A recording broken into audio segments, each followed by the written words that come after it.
home. It is not. And what is going on with relationships? A lot of time, we need to think about halal and haram. Because why did Allah make halal and haram? It is a clear path towards what is right and a clear path towards what is wrong. You know, there's no kind of halal. There's no kind of haram. It's prohibited or it is permissible. And when we think about doing things that are against the commandments of Allah subhanahu wa ta'ala, how is He going to feel? I'll tell you a famous lesson I learned from my shaykh that is just deep. Bismillah. He told me about when dealing with people from other, I'll tell you, me and my shaykh, we are identifying as Muslim. I don't like to make separations. I don't like to ascribe to another sect of Islam. I like to say, alhamdulillah. Because everybody in these factions, they are praying to Allah. Allah subhanahu wa ta'ala. And Allah is loving us like a mother times 70. If somebody is Shia or Salafi or Brailvi or whatever it may be, and I am going to this person's mom and I say, oh, your son is a deviant, he's a kafir, he's a this, he's that, he doesn't believe in Allah, he's a kufr, he's that, he's munafiq, he's blah, blah, blah. How is the mother going to feel? The mother is going to feel bad. So how is Allah going to feel? Sah? He loves us like our mother, right? So Allah is going to feel bad. It is not our position to attack people. It is not our position to defame people and say this and say that and say that, because how is Allah going to feel? Yeah? He's going to feel bad. And if we look at a lot of our behaviors and the way people are today, I wear Ramal. A lot of people, Allahu Akbar, they say I'm Salafi. Or somebody is wearing an imama and they say, oh, this person is Sufi. But you know, Imam Bukhari and all the great scholars, they wore imama. And all these kind of things, how can we be so limited in our mind, so narrow-minded, where we only are seeing things one way, where a color makes somebody something, where an action makes somebody something. I'll tell you another great story that just has deep values, where they say a man was making sajda to the grave. And this man who saw him, who witnessed him making sajda to the grave, he went to a shaykh. And he said, Shaykh, I saw a man making sajda in the grave and this is haram. And the shaykh said, okay, how do you know what sajda he's making? He said, no, I saw all the points touching the ground which needed to touch the ground. I saw him saying, Subhana Rabbi Yal A'la. I saw him making full sajda to the grave. So the shaykh took a moment to think. And he said, okay, no doubt you're correct. This is shirk. But this man is doing the small shirk. And you are doing the big shirk. He's doing the small shirk, worshipping the grave, and you are doing the big shirk, judging as if you are Allah subhanahu wa ta'ala. And this is a major lesson. Who do we think we are to have authority to judge as if we are the Almighty? By whose right do we have to view people in whichever way we decide to view them, using evidences from how Allah is judging? This is totally not okay. We do not know the hidden. We do not know what is inside somebody's heart. We do not know why people are doing what they are doing. And you know, like I mentioned last week, the Salaf, when they saw somebody doing the wrong thing, they made over 20 excuses for him. And if they couldn't make an excuse, they would say, Allah knows He has more knowledge on why He's doing what He's doing, and forgive me for thinking bad thoughts. I have no knowledge why He's doing what He's doing, but He knows. And He's not in the wrong.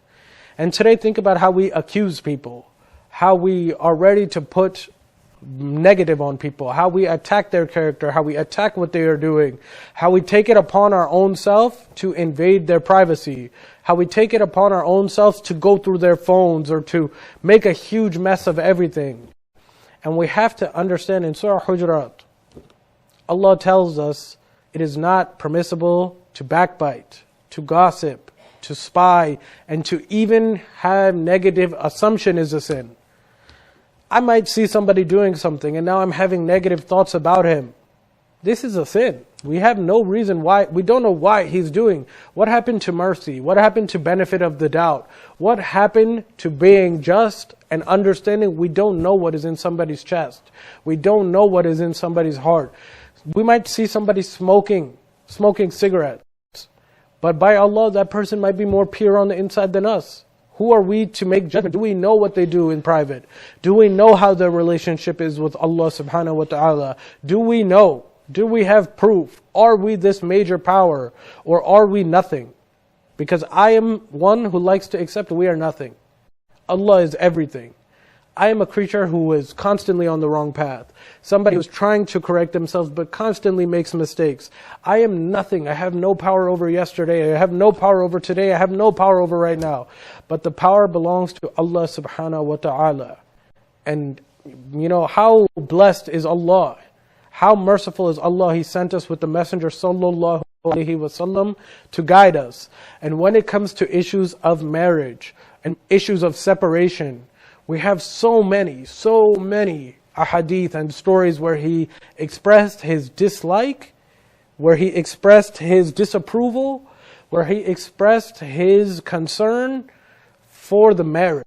He didn't want people to divorce. He saw this as a terrible thing. Allah is not liking divorce. And we need to actually take a step back before we blame each other and their problems with their spouse. And we need to stop and turn to Allah. You know, He describes the people of Jannah, وَلَا خَوْفٌ عَلَيْهِمْ وَلَا هُمْ يَحْزَنُونَ. They don't fear the future. They aren't grieved by the past, and they are in the present. And while we are in the present, we should make dua. You know, Allah is ever listening of dua. Allah loves those who have a dialogue with Him, who have conversation with Him. And for Allah, it's always a very easy thing to fix. So why would we do the things that make the Messenger sallallahu alaihi wasallam unhappy? Why would we do the things that Allah subhanahu wa ta'ala does not like? It's very easy. Pick up your hands. Make dua. Find the ways in which the dua is most accepted. Don't call your mother. Don't call your father. Don't call the imam. Call Allah. Call on Allah. Because for Allah, it's like this to fix. If you call somebody else, chances are it explodes. It becomes a bigger problem. We need to have faith in Allah. We need to respect our partners' privacy. We need to deal with them. We need to deal with them mercifully. We need to deal with them nurturing, caring, because we are directly linked. They are a big part for our trial to Jannah or Jahannam, and we are a big part for their trial to Jahannam or Jannah. And inshallah, we will have a path towards Jannah with our partners. We will be successful with our partners. But we must understand that we don't become successful by blaming.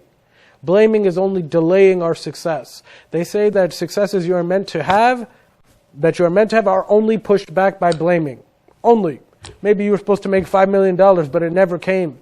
Your business is perfect. Everything is going right, but you aren't getting the success. And it's only because you are blaming. And in marriage, we must stay away from blaming. We need to increase on understanding. We need to increase on mercy. We need to increase on obeying the Messenger sallallahu alaihi wasallam and the commandments of Allah subhanahu wa ta'ala.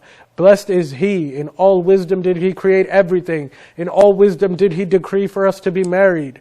Allah knows and we do not know. Yes? Sah? We must accept this. Allah knows and we do not know. Allah has power and we do not have power. Allah can fix everything and we can't fix anything. So turn to Allah subhanahu wa ta'ala, brothers and sisters, honored, respected viewers. This mission was not to answer the question on who is right and wrong. The point of this video was to turn to Allah. Fear Allah. Assalamu alaikum wa rahmatullahi wa barakatuh.